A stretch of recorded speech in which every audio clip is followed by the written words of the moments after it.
Hello, and welcome to the Compendium of Unnatural and Otherworldly Creatures, where we explore strange creatures that are not of this earth. Today, we're looking at some bird species from a world where metal is a highly abundant resource. It's high enough that most plant and animal species have developed adaptations to deal with the metals, since ingesting and absorbing the metals at the volume that they intake would be toxic. A common solution is to simply excrete the extra metals. However, other solutions include redirecting the excess metal and growing it into their scales, claws, horns, or feathers. The birds we will be looking at today grow the metal into their feathers, and some have also developed metal horn-like structures that grow from their bones. The first category of birds we will discuss are birds that use metal for offensive purposes. This first bird is called the glittering fencer hummingbird. The most striking feature of this bird is the long, thin horn grown from its head. Metal is also grown into various feathers on this bird, most prominently in the throat patch, covert feathers on their wings, the two outside feathers on their tail, and the small feathers at the end of long filaments located both on their tail and head. Different varieties of this bird can grow different types of metal, including iron and gold. This variety grows copper. When this bird flies, the metallic feathers glitter and shine, creating a brilliant display. The long filaments ending in small metallic feathers catch the light and give the impression of sparks flying from the bird. And when the throat patch catches the light just right, it can be blinding. The feathers on the rest of the body are mostly typical, with the coloration varying between different species.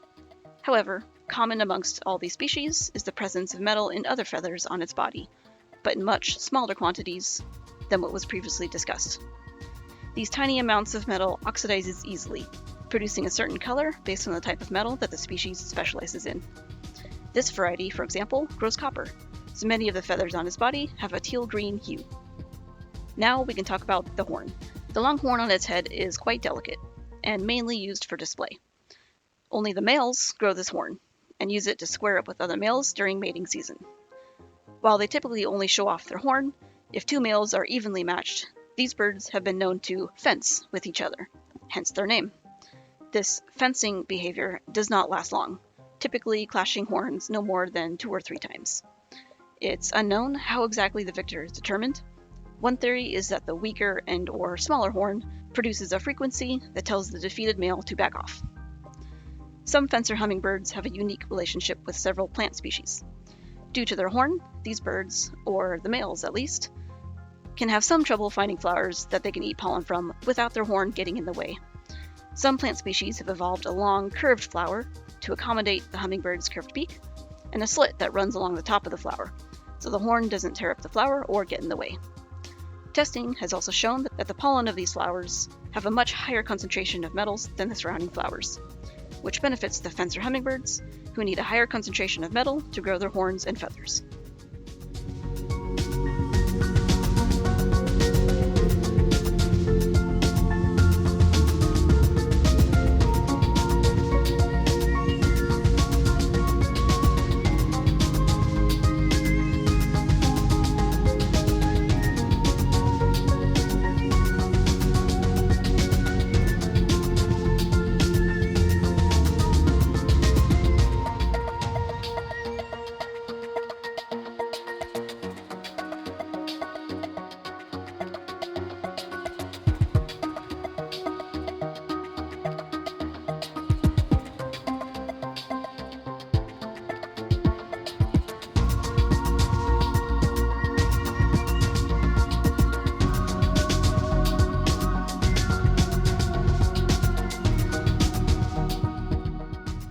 The next bird we have today is the great swordbill, sometimes called the night bird.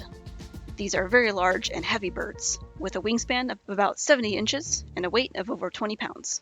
This bird also grows a horn-like structure on its head, but this structure is massive, being made of iron, and it alone weighs between half and 1 pound. A large growth of metal also forms on the back of the skull. While this growth surely acts as a protective helmet of sorts, it is believed its main purpose is to act as a counterweight to offset the weight of the horn. Additionally, most of the feathers on its body are inlaid with iron, the exception being its flight and tail feathers. This bird is so heavy, however, that the most flying it does is to move between trees. Uniquely, the feathers on its body are short, and the metal in them curl, so much so that they link with the other feathers around them, forming a type of protective chainmail. The iron that grows in other feathers on its body is shinier and thought to be more for show. At first glance, it would be assumed that this bird is made for battle, especially since both males and females grow the sword-like horn on their heads. And while it's true males use the horns during mating season, the males' horns tend to be bigger, these birds are more often observed using their horns to forage for food. A particular type of tree that grows in their environment produces nuts that have rock-hard shells. Well, hard as metal is a more accurate description, since the trees infuse the nut shells with iron to make them near impenetrable. The sharp horns of the great swordbill serve as perfect tools for cracking these nuts open. Therefore, it is thought that these horns have dual purpose, the main use being to forage, but secondary uses include fighting rival males and fending off predators. The chainmail-like feathers on their body are likely a defense against accidental strikes from another swordbill, or perhaps intentional strikes from a rival male. The great swordbill is, sadly, prone to poaching, as the skull of this bird is highly sought after as a trophy. Others have taken to turning the swordbill horn into a decorative weapon. High emphasis on the decorative aspect, as the horn is not suitable for actual combat use. It's built to pierce mainly, and does not hold up well to pressure or impact on the sides. Because of this poaching, the bird is classified as a threatened and protected species.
The final bird under the offensive category is the rusty legcutter. This bird is as nasty as the name implies.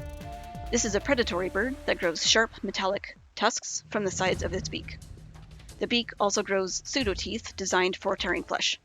This is a very fast-running bird, able to reach speeds of around 25 miles an hour. The main diet of these birds is meat, and they use their speed and sharp tusks to hunt large prey. Their strategy is to run at their prey from behind and use their tusks to slice open the inner legs. The goal is to catch an artery, or more rarely a tendon, and weaken the animal from blood loss or loss of mobility. But the legcutter doesn't expect to take down an animal on its own. Once the prey is weakened, it becomes more vulnerable to larger predators such as wolves or large cats. When the larger predator takes down the animal, the legcutter comes in to feast as well. The head of the bird is bald, much like that of vultures, to allow it to reach inside the carcass without getting too messy. The legcutter has another trick, however, and this is where the rusty part of the name comes in. They have developed a habit of digging through damp soil with their tusks. This encourages rust growth on the metal. Once the rust starts forming, the texture makes it easier to pick up soil, and more importantly, bacteria. If blood loss doesn't weaken the prey sufficiently, a tetanus infection will. The rust also produces a nastier cut that is harder to heal. Since the rust causes the metal in the tusks to weaken quite a bit, the tusks are very fast growing, and the weakened metal is replaced quickly. These birds have even been observed to eat the soil while digging in it, likely to ingest more metal to fuel the growth of their tusks. Because of this, these birds are also prone to a condition where the tusks overgrow, becoming very heavy and curling back on themselves. This condition is usually fatal. The metal in the feathers of this bird is also prone to rusting. However, since their primary form of locomotion is walking, the impact to their flight does not seem to be a concern. They are still capable of small flights if they wish to reach low branches of a tree or get above a fence, but not much more than that. In fact, the rustiest of birds can produce a loud, scraping, rattling sound when they rustle their feathers. Typically, only large adults can achieve this sound, and it is thought to be used during territory disputes. These birds are more than a nuisance to humans who share territory with them. Anyone who wishes to walk through legcutter stomping grounds must wear specific leg wear that protects the legs from getting cut by them. Humans are not specifically targeted by legcutters, but an occasional attack is not uncommon. Livestock, however, are targeted by these birds, and farmers have taken to outfitting their animals with metal greaves to protect them from harm.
The second and final category of birds we are looking at today are birds that use their metal for defensive purposes. First under this category is the shield-winged dagger quail. This bird has developed several defense strategies using the metal it grows. First is the dagger-like horn it grows on its head. This horn is sharp and is used to ward off predators. The second, and perhaps most notably, are the flight and tail feathers that are made up almost entirely of metal. This bird grows feathers with some of the highest concentrations of metal amongst all other birds on this planet. Their feathers are so laden with metal that this bird cannot fly. However, the wings make for an excellent shield of sorts, both for protecting themselves and their young. When threatened, this bird will splay its wings out into a barrier between it and the threat and lower its head to brandish its dagger. If the threat does not go away, it may even rush at the threat with its dagger horn out front. In some instances, individuals have been observed using light reflecting off its wings to confuse predators. However, it's still debated whether this is done intentionally or a mere coincidence. Dagger quails typically lay eggs that are also infused with metal to protect them from predation. Shield-winged dagger quails lay eggs that have a metal cap that ends in a sharp point. While many predators can easily get around this pointed cap, It's thought that the cap discourages snakes from eating the eggs. Typically, metallic birds of this world hatch without any metal horn growths or metal in their feathers, and only grow metal as they consume it in their diet. For dagger quails, however, the yolk of their eggs have a higher concentration of metal than other bird eggs, which provides their young a boost of metal to kickstart the growth of their dagger horn as soon as they hatch. The feathers of the chicks are still without metal, however, and only grow in with their adult feathers. Due to the higher concentration of metal in the eggs of dagger quails, the mother birds must stop growing metal in their own horns and feathers while their eggs are developing. This weakens their defenses during this time period. During this time, the male dagger quails defend the female and nest, and can become highly territorial and aggressive. The male and female dagger quails mate for life, and both raise and defend their chicks until they are fully grown.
The last bird for this category and for today is the porcupine turkey. This is a large bird closely resembling a turkey from our world. This bird only has one defense strategy, but it does it well. The feathers on this bird grow metal exclusively in the shaft, and the shaft extends far beyond the vein, which forms a kind of quill. Nearly every feather on this bird has a structure, from the wings to the tail to the body. Much like porcupines from our world, when threatened, the porcupine turkey spreads out its feathers and faces away from the threat, pointing the sharp ends of the feathers towards them. A rattling of the spines produces a loud noise, which also acts as a deterrent. This bird also grows metal spikes from its head, neck, and legs, thought to act as a last defense measure. However, males of the species also grow spiked, metallic ball-like structures on its throat and wattle, which don't seem to serve as a defense measure. It is thought instead that these metal structures are more for display during the mating season rather than defense. The feathers of this bird are highly prized for the metallic shaft, which is used to make superior pens and needles, and are even used for stylish, albeit impractical, clothes. These birds do well domesticated and are farmed for their feathers and meat. However, the nature of their defense tactics make the care and handling of these birds particularly tricky. The birds discussed today all show the wide variety of how metal can be grown in their feathers. All parts of a feather can be infused with metal. The bird simply replaces the production of keratin with metal where appropriate. When the barbs and barbules of the feathers are also replaced with metal, the metal fibers can be extremely thin and delicate, and can feel and look as soft as keratin feathers. Since the keratin can be replaced with metal, other birds are known to grow metallic beaks and claws, and this is how their horn structures are grown also. And certainly, other animals of this world can grow metallic scales, nails, hair, horn, and shells, all of which have their own uses. The unique uses of these metallic growths have caused the animals of this world to develop extreme defense and attack strategies compared to our own world.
Thank you so much for watching, and I'll see you in the next entry of the Compendium of Unnatural and Otherworldly Creatures.